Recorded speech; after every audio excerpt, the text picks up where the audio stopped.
Assalamualaikum warahmatullahi wabarakatuh. Selamat sore Ibu Desi. Izin memperkenalkan diri, saya Salsa Gita Davatika dengan NIU 539-336.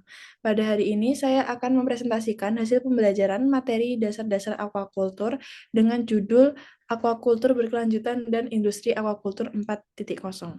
Aquaculture berkelanjutan atau Sustainable Aquaculture. Konsep dasar aquaculture berkelanjutan. Aquaculture merupakan suatu sistem bisnis perikanan yang memiliki tujuan akhir berupa mendapatkan keuntungan. Namun, konsep dasar aquaculture atau pemikiran yang seperti itu memberikan dampak negatif pada aquaculture itu sendiri, di mana aquaculture tidak dapat berkelanjutan karena terlalu mementingkan aspek ekonomi dan produksinya tanpa memperhatikan aspek sosial dan lingkungannya. Oleh karena itu, muncullah konsep aquaculture berkelanjutan, seperti gambar di samping. Konsep aquaculture berkelanjutan menurut White et al., di mana aquaculture yang berkelanjutan memiliki keseimbangan antara aspek ekologi, ekonomi, dan sosialnya. Lalu, konsep aquaculture berkelanjutan menurut AIT 1994, aquaculture yang berkelanjutan memiliki keseimbangan antara aspek ekologi, ekonomi, dan sosialnya, di mana aquaculture dengan produksi yang banyak memiliki efisien waktu, biaya, dan lain-lain, dan dapat menguntungkan bagi pihak pembudidaya itu sendiri, dan tidak merusak lingkungan atau ramah lingkungan, dan dapat memberikan dampak positif bagi masyarakat. Lalu aspek teknologi ada dua, yaitu spesies budidaya dan sistem budidaya. Pada spesies budidaya sendiri itu dapat dibedakan dari sifat makan dan asal ikan itu sendiri. Lalu untuk sistem budidaya dapat dibedakan jadi wadah, teknologi, dan jumlah spesies. Untuk wadahnya dapat berupa bak, kolam, tambak, dan lain-lain. Lalu untuk teknologi dapat berupa teknologi yang ekstensif, semi-intensif, dan intensif. Lalu untuk jumlah spesies dapat monokultur ataupun polikultur, di mana monokultur merupakan aquaculture yang menggunakan satu spesies saja yang dibudidaya. Lalu untuk polikultur dapat menggunakan satu atau lebih dari satu spesies yang dibudidaya. Lalu aspek lingkungan, yaitu pengaruh aquaculture terhadap lingkungan dan pengaruh lingkungan itu sendiri terhadap aquaculture, di mana pengaruh aquaculture terhadap lingkungan dapat seperti penggunaan lahan dan air, lalu pengaruh limbah atau buangan dari aquaculture, lalu ikan budidaya lepas. Selanjutnya, untuk pengaruh lingkungan terhadap aquaculture, itu dapat berupa cemaran dari sektor lain, seperti apabila pada pertanian yang terlalu banyak memakai pupuk kimia atau pestisida, di mana buangannya nanti akan berpengaruh pada air yang digunakan untuk aquaculture. Lalu ada hama dan penyakit. Untuk aspek sosial dan ekonomi, untuk aspek sosialnya sendiri, yaitu dapat diterima oleh masyarakat. Lalu untuk aspek ekonomi, yaitu menguntungkan. Menguntungkan ada dua, yaitu secara mikro dan makro. Untuk mikro itu menguntungkan bagi pembudidayanya. Jadi menguntungkan berupa pendapatan yang maksimal. Untuk makro itu dapat memberikan manfaat bagi masyarakat baik secara langsung maupun tidak langsung. Lalu aquaculture berkelanjutan, perjalanan aquaculture berkelanjutan yang pertama yaitu Deklarasi Kyoto pada tahun 1976 yang mendorong ekspansi dan peningkatan produksi aquaculture yang menggunakan sistem budidaya intensif, lalu memberikan dampak produksi meningkat drastis, namun berikutnya terjadi penurunan karena masalah pencemaran, penyakit, masalah sosial, dan lingkungan lainnya. Lalu pada poin 2, yaitu pada FAO 1997, pengembangan aquaculture harus dilakukan dengan prinsip-prinsip yang bertanggung jawab terhadap lingkungan dan sosialnya. Lalu pada poin 3, pada deklarasi dan strategi Bangkok pada tahun 2000, seluruh negara di dunia bersepakat untuk melaksanakan strategi pengembangan aquaculture berkelanjutan untuk mewujudkan keberlanjutan sosial, ekonomi, dan lingkungan. Lalu pada poin 4, pada konsensus Phuket 2010, peneguhan kembali pengembangan aquaculture berkelanjutan terutama melalui penerapan aquaculture dengan pendekatan ekosistem. Jadi pada tahun ini aquaculture sudah berprinsip atau mempunyai dasar berupa pendekatan terhadap ekosistem. Jadi lebih memperhatikan bagaimana pengaruhnya terhadap ekosistem itu sendiri. Lalu untuk poin 5 ada Deklarasi Shanghai 2021, di mana terus mendorong pengembangan aquaculture berkelanjutan dan tata kelola aquaculture yang baik, serta meningkatkan kontribusi aquaculture pada pencapaian SDGs 2030. Aquaculture berkelanjutan di masa depan. Aquaculture berkelanjutan sebagai sebuah sustainable food system yang diharapkan dapat menerapkan pendekatan One Health yang bertujuan untuk menyeimbangkan dan mengoptimalkan hubungan antara manusia, hewan, dan lingkungan. Jadi aquaculture yang berkelanjutan di masa depan adalah aquaculture yang sudah menerapkan suatu prinsip di mana harus memberikan dampak yang positif kepada hewan, lingkungan, dan manusia itu sendiri. Jadi sudah memperhatikan aspek-aspek hewan, manusia, dan lingkungan. Selanjutnya, implementasi aquaculture berkelanjutan. Yang pertama ada penerapan cara budidaya ikan yang baik. Cara budidaya ikan yang baik yaitu dilakukan dengan tujuan menghasilkan produksi yang efisien dan bertanggung jawab, serta produk yang bermutu, aman, berkelanjutan, dan ramah lingkungan. Lalu yang kedua, sistem manajemen dilakukan untuk meminimalkan dampak buruk terhadap lingkungan dan sosial, serta menjamin keamanan pangan. Lalu yang ketiga, cara memelihara ikan dan pemanenan hasil yang terkontrol, serta memberikan jaminan keamanan pangan dari cara budidaya yang memperhatikan sanitasi, pakan, obat ikan, dan bahan kimia. Lalu, praktik penting dalam penerapan cara budidaya ikan yang baik. Yang pertama, kolam dibangun pada lokasi yang sesuai, di mana kolam dibangun dengan kualitas tanah dan air yang baik, bebas dari bencana dan pencemaran, lalu jauh dari pemukiman dan industri.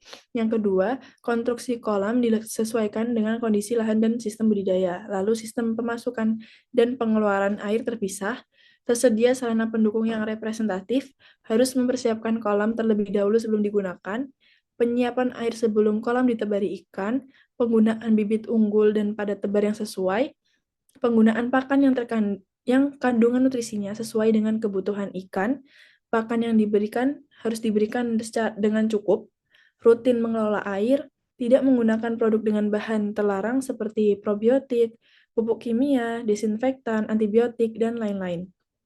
Lalu pemanenan dan penanganan dilakukan dengan alat yang aman serta melakukan pencatatan terhadap seluruh aktivitas budidaya.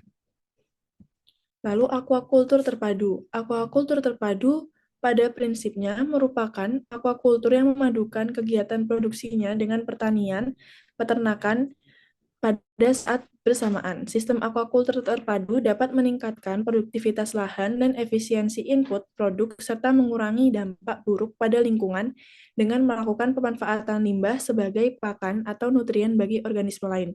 Contohnya pada mina padi, mina ternak, aquaponik, silvofishery, dan lain-lain. Lalu ada Integrated Multitrophic Aquaculture atau IMTA, yang merupakan sistem budidaya beberapa jenis organisme akuatik yang memiliki perbedaan trophic level, yang memiliki potensi besar dalam mengurangi dampak buruk aquaculture terhadap lingkungan. Jadi di sini aquaculture lebih meminimalisir limbah karena akan dimanfaatkan kembali oleh organisme yang ada. Lalu yang keempat ada polikultur, yang merupakan sistem budidaya beberapa jenis organisme akuatik yang memiliki trophic level yang sama. Polikultur sendiri bertujuan untuk meningkatkan daya dukung produksi. Lalu yang kelima ada sistem aquaculture tertutup dengan pembuangan minimal, yang merupakan sistem aquaculture yang hemat air dengan limbah yang minimal. Contohnya merupakan sistem budidaya ikan resirkulasi atau RAS yang memiliki konsep di mana air limbah dipisahkan untuk dibersihkan limbahnya atau difilter, lalu air yang sudah bersih akan digunakan kembali. Baik, pada contohnya terdapat RAS berbasis tambak pada budidaya udang. Jadi di sini ada keramba ikan, lalu ada kolam pembesaran, kolam biofilter yang berisi kerang, oyster, rumput laut yang merupakan organisme yang bersifat fitoremediasi. Lalu ada kolam pengendapan dan sumber air atau sungai dan laut lepas. Jadi limbah dari ikan akan disalurkan ke kolam biofilter di mana nanti kotoran ikan tersebut akan disaring dan menghasilkan air yang bersih kembali. Lalu air yang bersih kembali itu masuk ke sumber air dan balik lagi ke kolam ikan itu sendiri. Lalu industri aquaculture 4.0, revolusi industri di negara maju. Industri 1.0 pada tahun 1784 berupa mekanisasi, alat tenun, dan tenaga uap. Lalu untuk industri 2.0 pada tahun 1870 berupa produksi massal, jalur perakitan, dan energi listrik. Lalu pada industri 3.0 atau pada tahun 1969 berupa otomatisasi, komputer, dan elektronik. Lalu pada industri 4.0 yang digunakan pada saat ini berupa sistem fisik siber, Internet of Things, dan jaringan. Jadi untuk industri pada saat ini sudah memanfaatkan teknologi internet untuk melakukan pengelolaan dan mengelola basis datanya. Lalu revolusi industri di bidang pertanian, perikanan, dan kelautan. Yang pertama ada agromaritim 1.0 yang masih menggunakan alat manual atau tradisional di mana produktivitasnya rendah dan prosesnya masih manual. Lalu untuk agromaritim 2.0 mulai terjadi peningkatan hasil produksi. Untuk agromaritim 3.0 terdapat efisiensi dan produktivitas profit, kualitas produk, diferensiasi produk, dan eco-label. Lalu untuk agromaritim 4.0 sudah terjadi multifunction dan lebih digital, di mana sudah memanfaatkan teknologi seperti internet untuk mengolah datanya. Lalu konsep agromaritim 4.0 di mana memandang darat, laut, dan udara sebagai satu kesatuan yang melibatkan sistem sosial, ekonomi, dan ekologi kompleks sehingga membutuhkan pendekatan transdisiplin, terpadu, dan partisipatif. Lalu, aquaculture modern dalam konteks revolusi industri 4.0 dan agromaritim 4.0, yaitu terdapat aquaculture pintar dan aquaculture presisi. Aquaculture pintar pada prinsipnya merupakan aplikasi teknologi data dan informasi untuk optimalisasi produksi pada sistem aquaculture yang bersifat kompleks, di mana aquaculture pintar lebih fokus pada akses data dan aplikasi data, serta bagaimana informasi yang diperoleh dapat digunakan dengan cara yang pintar. Lalu, aquaculture pintar merupakan suatu bidang atau ilmu baru yang berupaya untuk mengoptimalkan efisiensi pemanfaatan sumber daya dan mengembangkan aquaculture berkelanjutan melalui integrasi mendalam terhadap Internet of Things, data, komputasi awan, kecerdasan buatan, dan teknologi informasi modern lainnya. Jadi, di mana aquaculture ini sudah melakukan pengolahan data berbasis internet yang akan menghasilkan aquaculture yang pintar, lalu memberikan benefit yang lebih besar seperti kualitas yang lebih baik, lebih efisien, dan peningkatan output serta peningkatan pendapatan. Aquaculture cerdas atau intelligent aquaculture. Mode produksi aquaculture cerdas yang mengintegrasikan teknologi informasi modern, seluruh rantai produksi aquaculture, operasional, manajemen, dan layanan aquaculture. Mode produksi ini memanfaatkan IoT, Big Data, Artificial Intelligence, 5G, Cloud Computing, Robotics, melalui pengendalian jarak jauh atau remote control, atau robot mandiri terhadap fasilitas peralatan dan permesinan aquaculture. Lalu aquaculture presisi, menurut Antonucci dan Costa 2019, merupakan penerapan prinsip rekayasa untuk mengontrol produksi, meningkatkan budidaya untuk memantau, mengontrol, dan mendokumentasikan proses biologi di dalam sistem produksi aquaculture.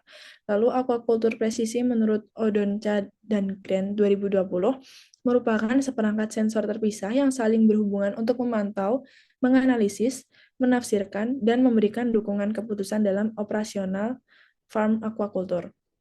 Lalu pengembangan aquaculture presisi sendiri bertujuan untuk meningkatkan akurasi, presisi, dan repeatability dalam operasional budidaya.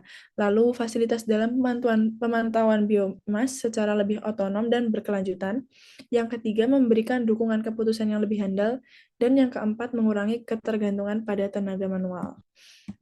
Lalu contoh implementasi aquaculture 4.0, yang pertama ada smart feeding berbasis IoT, di mana pemberian pakan pada aquaculture sendiri sudah tidak dilakukan dengan manual, jadi menggunakan suatu sistem atau mesin yang akan dihubungkan dengan jaringan internet pada suatu device. Jadi pemberian pakan dapat dikontrol dari manapun dan kapanpun melalui device.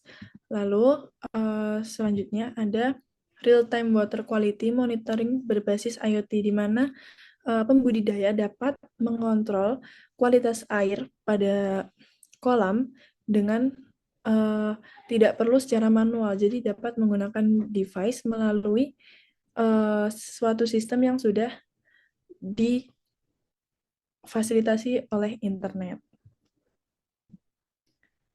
Sekian materi pembelajaran yang dapat saya sampaikan. Kurang lebihnya mohon maaf. Wassalamualaikum warahmatullahi wabarakatuh. Terima kasih, Bu Desi.